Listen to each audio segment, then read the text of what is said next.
इस कार्यक्रम के पुण्यार्चक हैं निवेदक सकल दिगंबर जैन समाज, सतना, मध्य प्रदेश। ओम नमः सिद्धेभ्यः।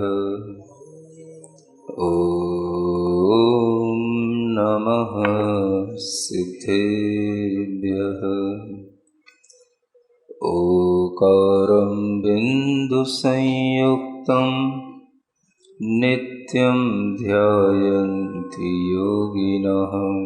कामदं मोक्षदं चैव ओंकाराय नमो नमः। अरहमित्यक्षरं ब्रह्म वाचुकं परमेष्ठिनः। सिद्धचक्रस्य सद्बीजं सर्वतः प्रणमाम्यहम्। अनंतानंत सिद्ध परमेष्ठी भगवान की जय। देवादिदेव 1008 श्री शांतिनाथ भगवान की जय। देवादिदेव श्री नेमिनाथ भगवान की जय। वर्तमान शासन नायक श्री वर्धमान महावीर भगवान की परम पूज्य आचार्य गुरुवर श्री विद्यासागर जी महाराज की।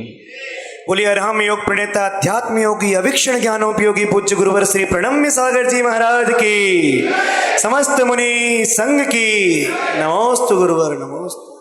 पहले परिणामों की निर्मलता चाहिए और वह परिणामों की निर्मलता आती है जब कोई साधक समाधि लेता है। आप देखना वो कितना बड़ा समर्पण करता है। पूछना इनसे, सिद्धार्थ जी बैठे सामने, इन्होंने अपने पिताजी की भी समाधि देखी होगी और भी आप लोगों ने समाधियां देखी होंगी। समाधि लेने वाले छपक के अंदर उस समय पर ऐसा आह्लाद उत्पन्न होता है कि उसे कुछ नहीं मिलता, लेकिन ऐसा लगता है हमें जगत की सारी संपदा मिल गई। आपको लगेगा वो शरीर छोड़ रहा है, खाना पीना छोड़ रहा है, सब छोड़ रहा है, लेकिन उसके भीतरंग अंतरंग में लगता है कि मुझे 3 लोक की निधि मिल गई। इस परिणाम का नाम सम्यक दर्शन होता है। यह परिणाम जीवन में कभी भी उत्पन्न हो सकता है, लेकिन उत्पन्न होना चाहिए। एक बार जरूर ऐसा परिणाम जिसके जीवन में आता है, समझना वही हमारे लिए अमूल्य निधि है। वो समाधि के समय पर भी हो सकता है, वो आपका व्रत धारण करने के समय पर भी हो सकता है, वो आपका कभी भी जिनेंद्र भगवान के दर्शन के समय पर भी हो सकता है, और कभी किसी निर्ग्रंथ गुरु के दर्शन करने पर भी हो सकता है। मैं आज भी देखता हूं कितने ही लोग दूर दराज से आते हैं। जब इस कुंडलपुर में, अभी जब मेला था, इस कुंडलपुर में आया, इधर लोग न जाने कहां कहां से, आसाम से, सिंगापुर से, तमिलनाडु से, न जाने कहां कहां से लोग उस समय पर कुंडलपुर में आए। आचार्य श्री के दर्शन के लिए तो लालायित रहते ही थे, लेकिन हम लोगों के भी दर्शन करने पर उनकी आंखों में इतने आंसू आ जाते थे तो मैं सोचता था कि ये किस लिए रो रहे हैं। महाराज आपको अभी तक देखा नहीं, आज पहली बार आपके दर्शन हुए, आज पहली बार आपके दर्शन हुए। ऐसे रोने लग जाते दर्शन करने के बाद में कि वह अपने भावों को संभाल नहीं पाते। क्या है ये परिणामों की विशुद्धि कहलाती है। कौन किसके लिए रोता है भला?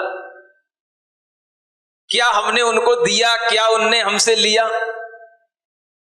दूर रहकर के भी केवल ज्ञान के माध्यम से इतना जुड़ाव हो जाना कि एक ना एक बार हमें ऐसे मुनि महाराज के भी दर्शन हो जाना, ऐसे भाव आ जाना, और लोग जब इस तरह से दर्शन करके भावभूत हो जाते हैं तब लगता है कि आज भी सम्यक दर्शन की यह प्रक्रिया जारी है। आत्मानुभव से कभी सम्यक दर्शन नहीं होगा और कभी हो भी नहीं सकता। जिन लोगों ने अपनी ये गलत धारणा बना ली है, वो हमारे सामने आकर के शास्त्रार्थ भी करना चाहे तो कर लेना। कभी भी आत्मानुभव श्रावक को हो नहीं सकता। आत्मा कभी भी प्रत्यक्ष आपके लिए अनुभव में आ नहीं सकती, क्योंकि आत्मा प्रत्यक्ष ज्ञान का विषय है ही नहीं।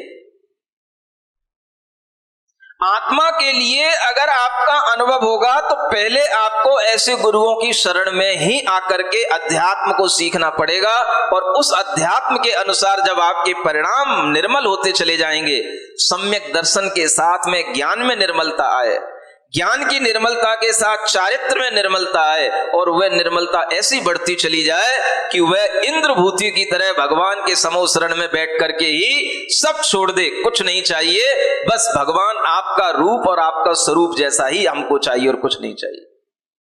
ऐसे परिणामों का नाम आत्मानुभव होता है। इंद्रभूति ने वह आत्मानुभव किया तो कैसे किया? पांडित्य धारण जब तक किए रहे तब तक नहीं हुआ।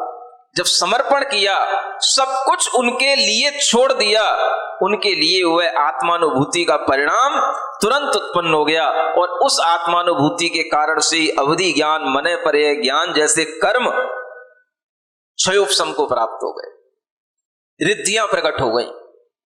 ये सारा का सारा जो जीवन चलता है ये सब समर्पण के आधार पर चलता है और समर्पण की अपनी एक बहुत बड़ी साधना होती है और ये अंतरंग में अपने कर्म जब उस लायक होते हैं तभी वो भाव आता है। अंतरंग में वो परिणाम जब तक आपके भीगेंगे नहीं, निर्मलता आएगी नहीं, तब तक वो भावानुभूति आपको होगी नहीं।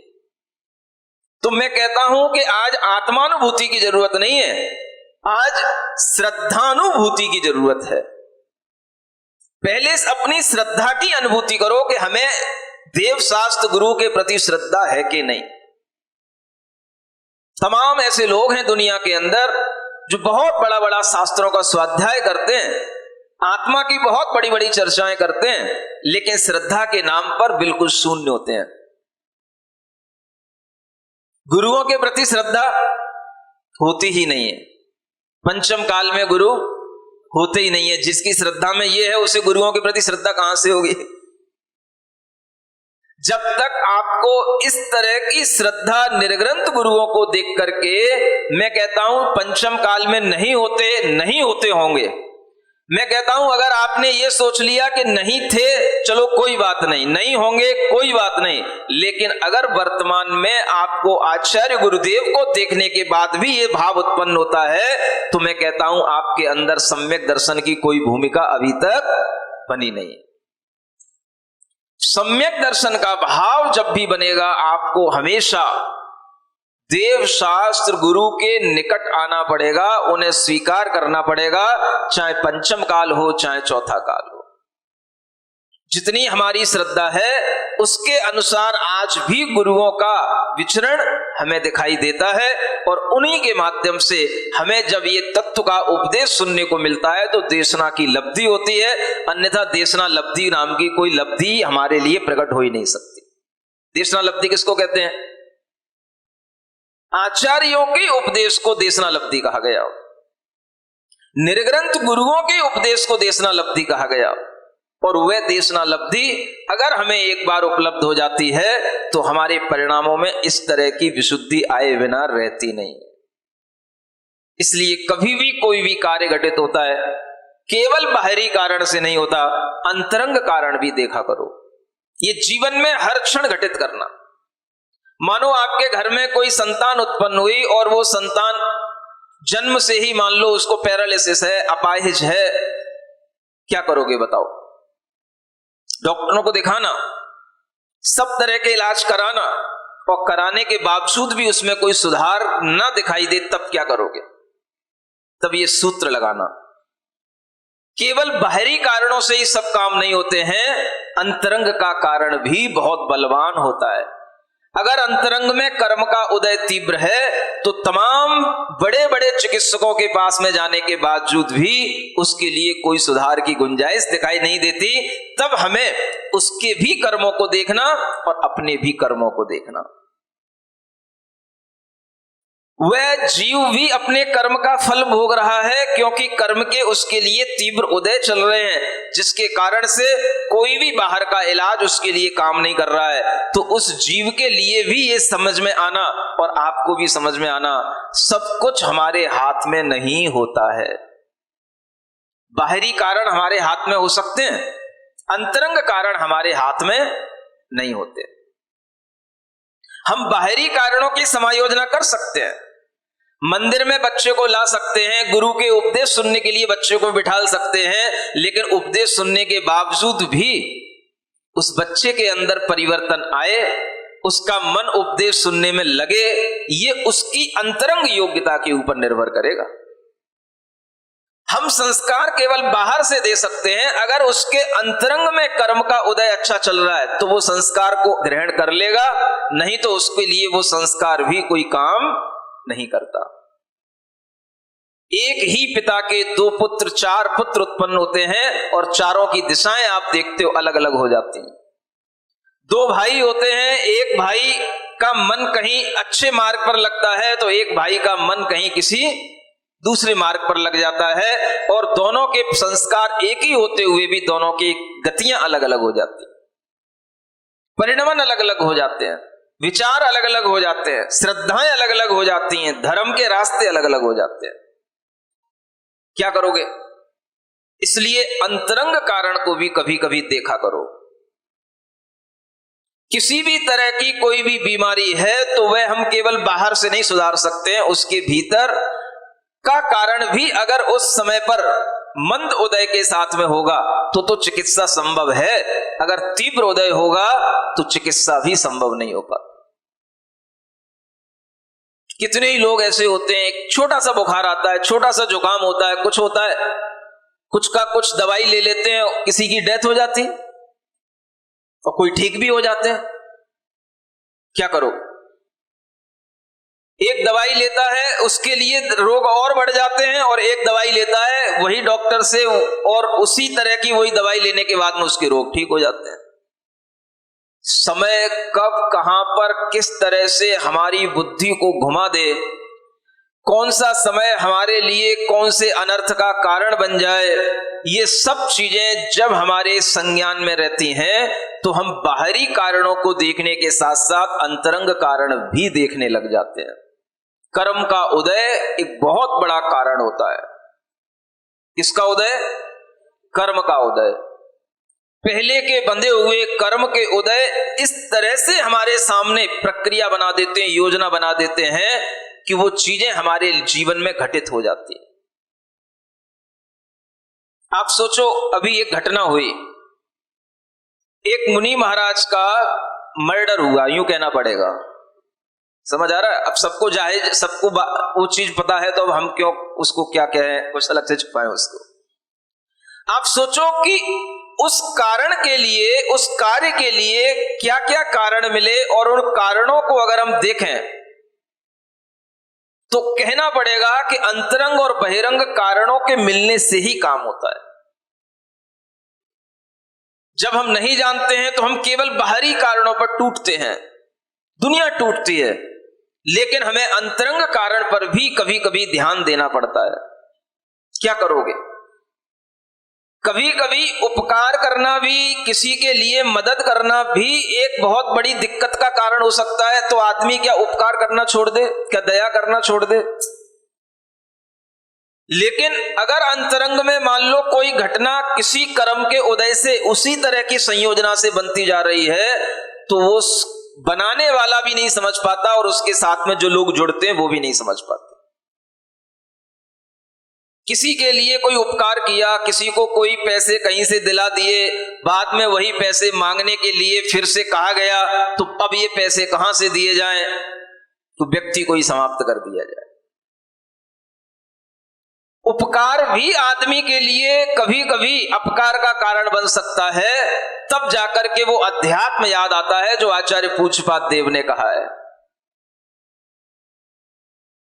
बाहरी किया हुआ उपकार भी वास्तव में उपकार नहीं होता है, इसलिए अपने अंतरंग आत्मा के उपकार में लगो। वह जो बाहरी उपकार है वह उपकार भी परोपकार मुसृज्य सोपकार परो भव। क्या कहा गया? पर के उपकार को भी छोड़ करके स्व के उपकार में लगो। तब ये आध्यात्मिक बातें याद आती हैं, क्योंकि पर उपकार करने पर भी ऐसा अपकार देखने को मिलता है। इसलिए आचार्यों ने कहा, इस संसार में किसी के पीछे पड़ो नहीं, संसार की भलाई के कामों में भी ज्यादा पड़ो नहीं। कुछ नहीं होना संसार का भला, होगा सो होता रहेगा, अपना भला पहले देखो। इतने बड़े आचार्य जब ये बात कहते हैं तो सामान्य से समझ में नहीं आती, परोपकार नहीं करें। और दुनिया में परोपकार किया ही सबसे बड़ा नाम होता है। परोपकारी आदमी को ही भगवान कहा जाता है। स्व उपकार में अगर कोई लगा हो तो उसे कोई भगवान नहीं कहेगा। परोपकार इतनी बड़ी चीज है, लेकिन कभी कभी वह परोपकार के जब ऐसे प्रत्यय परिणाम दिखाई देते हैं, ऐसे उसके प्रति उत्तर मिलते हैं, तब जाकर के उन आचार्यों की बातें आती हैं। ये परोपकार भी हमारे लिए अहित का कारण बन सकता है, बन जाता है। स्व उपकार परो भव उपकुर्वन् परस्याज्ञो दृश्यमानस्य लोकवत्। ये उपकार तो अज्ञ लोग भी करते रहते हैं, ये तो दुनिया में दिखाई देता रहता है। अपनी आत्मा का उपकार करो, और आत्मा का उपकार करने के लिए क्या करो? अगर अंतरंग बहिरंग कारण अच्छे मिल गए हैं तो इसी संपत्ति को सबसे बड़ी संपत्ति समझो। यहां पर संपत, ये जो शब्द लिखा है ना संपत, ये क्या है? ये संपत्ति है, आत्मा की संपत्ति। निर्मल सद्दर्शन ज्ञान चर्या, निर्मल सम्यक दर्शन, निर्मल सम्यक ज्ञान, निर्मल सम्यक चर्या, चारित्र, ये आत्मा की संपत्ति है। इसको संपत्ति समझ करके इसी को हेती बना लो, इसी को छैनी बना लो, और इसी छैनी से बस अपने कर्म काटो। दूसरों के कटे ना कटे कोई चिंता की बात नहीं है, अपने कर्म काटो। ये जब सुनने को मिलता है तब लगता है कि ये समय बड़ा खराब है। परोपकार के कार्यों में भी कई बार जब किसी भी तरीके से लोग उलझ जाते हैं तो उसके भी परिणाम अच्छे सामने नहीं आते हैं। कितना खराब समय है आदमी के लिए। किसी ना किसी तरह से कोई हेल्प कराओ, कोई समय पर उसकी सहायता कराओ, और किसी भी तरीके की बात कहने के बाद में जब उससे दोबारा कोई बात करो तो उसके तेवर ही बदल जाते। यही भाई भाई में होता है, और यही सामने हर किसी के सामने इस नजर आने लग जाता है। और इस तरीके के कार्य देखने करके ही शायद वह आचार्य भी, आचार्य पूज्यपाद महाराज भी अध्यात्म के इतने बड़े आचार्य हैं, ये बात बड़े बड़े आचार्यों ने नहीं कही जो उन्होंने कहने की हिम्मत की। परोपकृति मुत्सृज्य स्व उपकार परो भव। ये छोड़ो, परोपकार में कुछ नहीं रखा है। इससे पहले कोई आचार्यों ने इस तरह से नहीं कहा, और बाद के भी किन्हीं आचार्यों ने नहीं कहा। ये सिर्फ और सिर्फ आचार्य पूज्यपाद महाराज 5वीं शताब्दी के बहुत बड़े आध्यात्मिक आचार्य हुए, उन्होंने कहा। ये बातें जब आज भी दिमाग में आती हैं तो लगता है ये अक्षर से सत्य है। इसलिए अपना उपकार करो, अपने बारे में सोचो। दुनिया में तो ये सब चलता ही रहेगा, आंदोलनों से, इन चीजों से, उन चीजों से क्या किसका होने वाला है। जिसका जो होना था वो हो गया, लेकिन आगे भी अगर कुछ अच्छा होगा तो इन आचार्यों की आध्यात्मिक बातों में लगने से ही अच्छा होगा। आत्महित के लिए अपने आप को तत्पर करना, ये सबसे बड़ा उपकार कहा गया।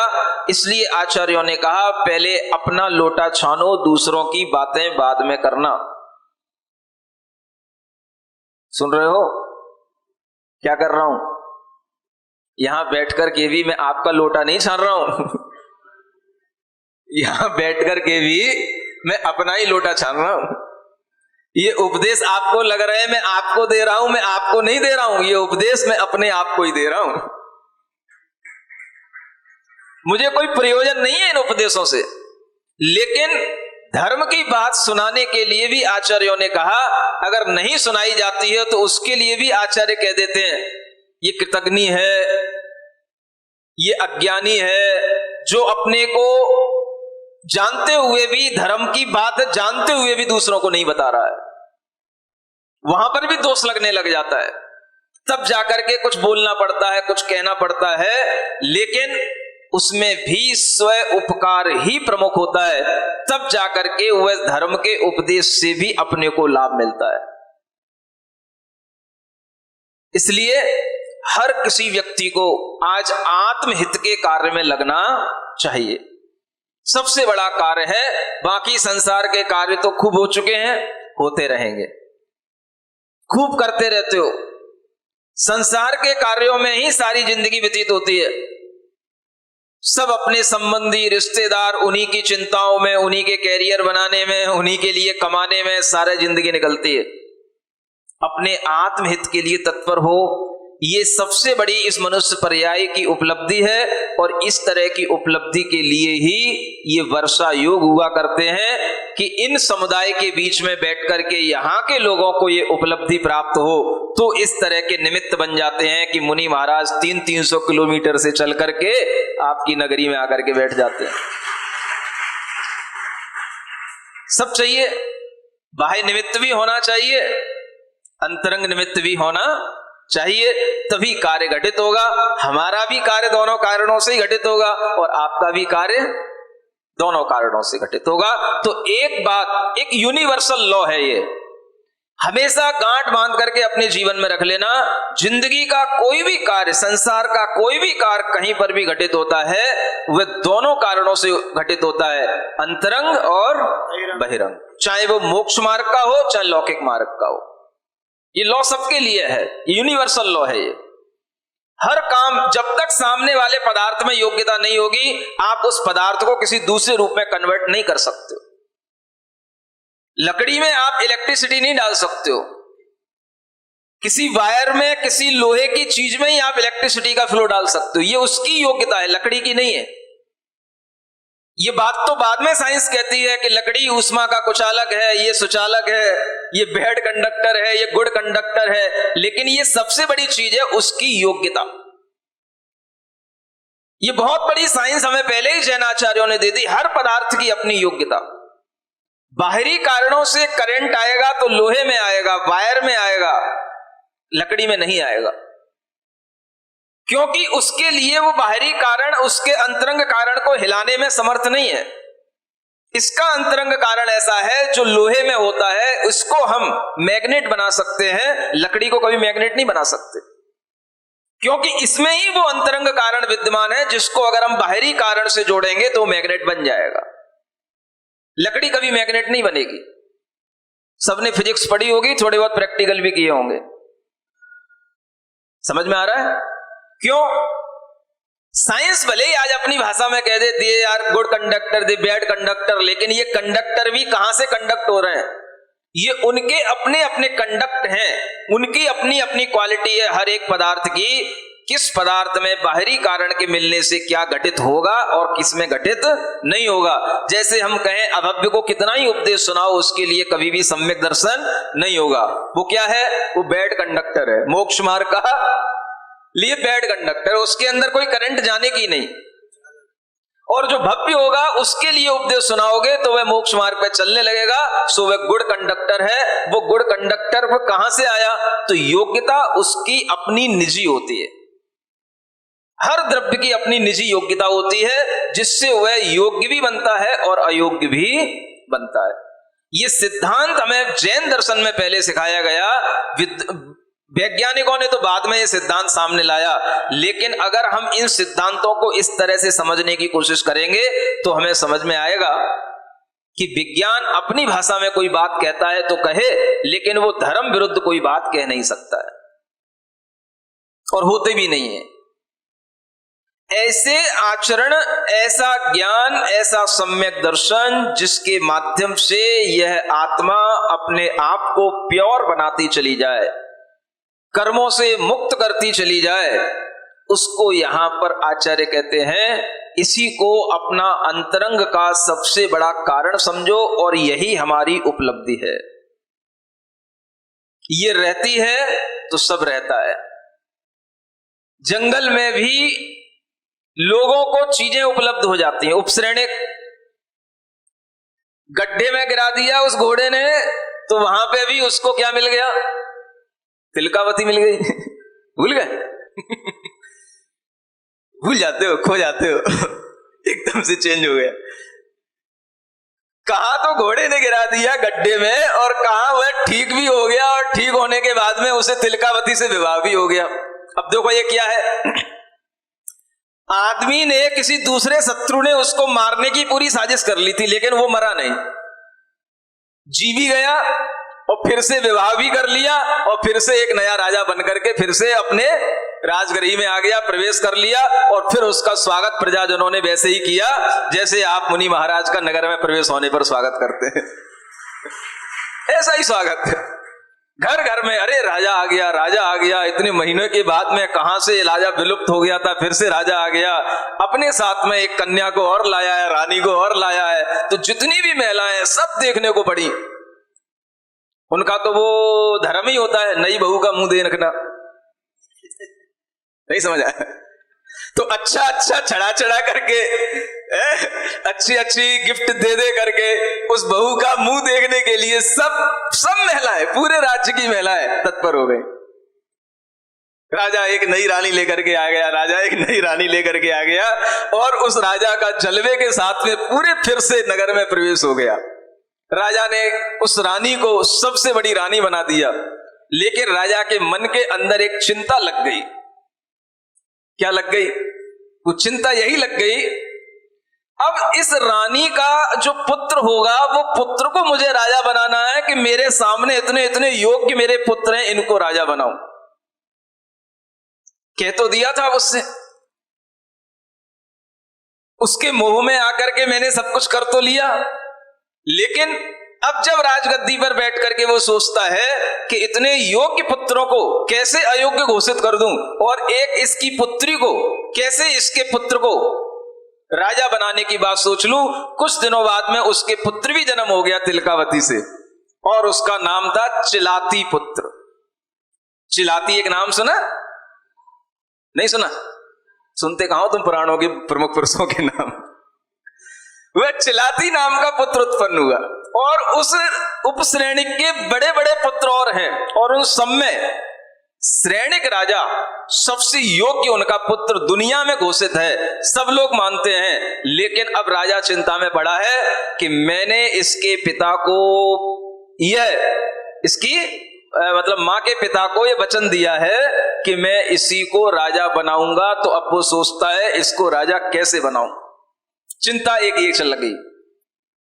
योग्यता वहां पर भी दिख रही है, अंतरंग और बहिरंग कारणों से मिलकर के काम होता है, सब दिखाई दे रहा है। जीवन था तो जंगल में जाकर के भी बच गया, घोड़े ने गड्ढे में पटक दिया तो भी बच गया, वहां से भी निरोग होकर के आ गया। क्यों? अभी जीवन था, आयु शेष थी, पुण्य कर्म अभी भी सामने आ रहा था। एक और नीलांजना मिल गई। ये सब क्या है? अंतरंग के पुण्य और पाप का फर्क हमेशा चलता रहता है। पाप कर्म का उदय आया, गड्ढे में गिर गया, जंगल में चला गया, पुण्य कर्म का उदय आया, फिर जंगल से बाहर आ गया, फिर से राजा बन करके प्रतिष्ठित हो गया, और फिर उसके एक पुत्र और बढ़ गया जिसका नाम उसने चिलाती रखा। लेकिन अब चिंता बढ़ गई, बढ़नी वो तो उसके बिना तो काम होता ही नहीं है। परिवार बढ़ेगा, मोह में पड़ोगे, चिंताएं तो बढ़ेंगी। अब चिंता का निराकरण कैसे हो वो आपको कल बताया जाएगा। सिद्ध भगवान की भक्ति भी करते रहना है और थोड़ी सी दूसरे चीजों को समझ करके अपने जीवन को भी देखते रहना है। चलिए बोलिए ओम अरहम ओम अरहम ओम अरहम बोल। सभी कार्य की सिद्धि से तो पहले इसको बोलिए ओम अरहम ओम अरहम ओम अरहम बोल। अरहम ओम अरहम बोल। सभी कार्य की सिद्धि से तो पहले इसको बोल। सभी कार्य की सिद्धि से तो पहले इसको बोल। भोजन से पहले तू ध्याले, भोजन से पहले तो ध्याले, चलते फिरते भी तू गाले, चलते फिरते भी तो गाले। सोने से पहले जग करके, ऐसे पहले जग करके, मन को इसका नाद सुना ले, मन को इसका नाद सुना ले, मन को इसका नाद सुना ले, मन को इसका नाद सुना ले। शुद्ध सिद्ध अविरुद्ध मंत्र से तू अपना मुख खोल। ओम अरहम ओम अरहम ओम अरहम बोल। सभी कार्य की सिद्धि से तो पहले इसको बोल ओम अरहम नमः। ओम अरहम नमः। ओम अरहम नमः। ओम अरहम नमः। ओम अरहम नमः। ओम अरहम नमः। ओम अरहम नमः। ओम अरहम नमः। ओम अरहम नमः। ओम अरहम नमः। ओम अरहम नमः। ओम अरहम नमः।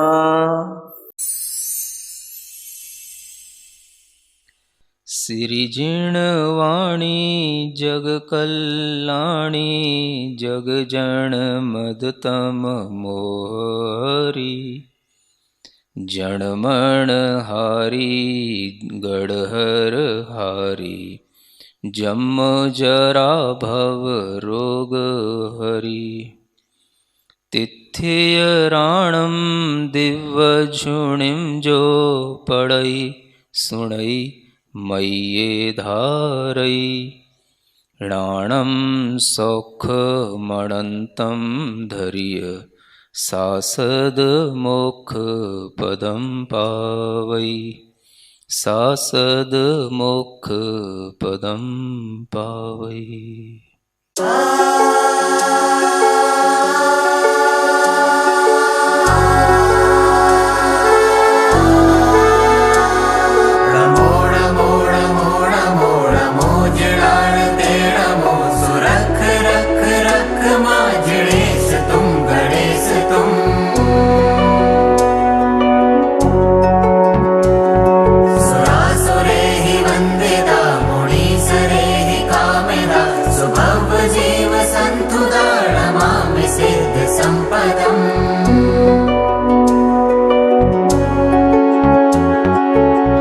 जिन है वो जिन दे सुख मुझे देते, जब जब ध्याऊं उन्हें दुख हर लेते। उनकी कृपा का पार नहीं पाया, जिनवर तेरी शरण जो भी चले सुख पाए। है पवित्र नाता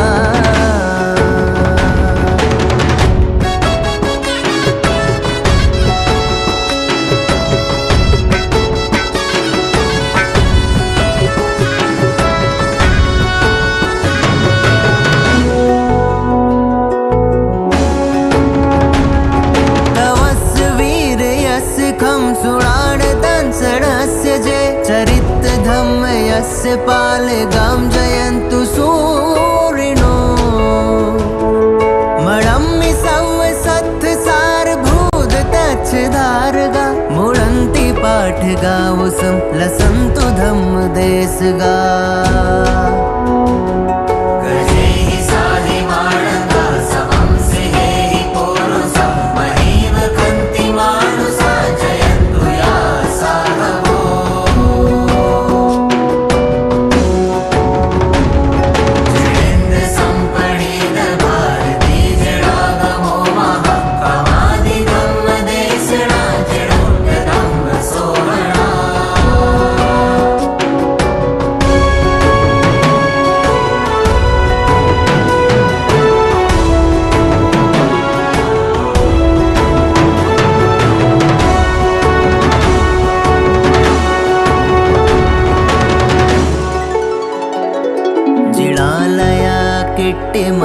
किट्टिमा जयन्तु ते जिडेन्द बिंब भासुरा महितले जयन्तु ते।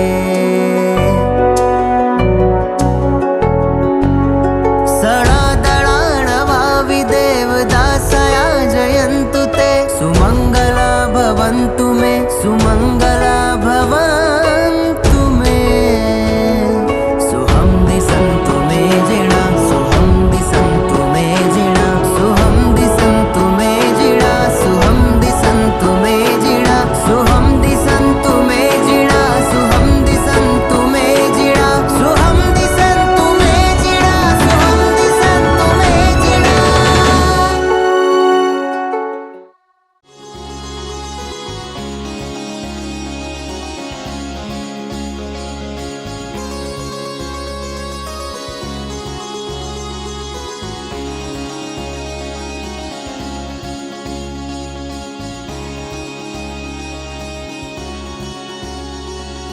इस कार्यक्रम के पुण्यार्चक थे निवेदक सकल दिगंबर जैन समाज, सतना, मध्य प्रदेश।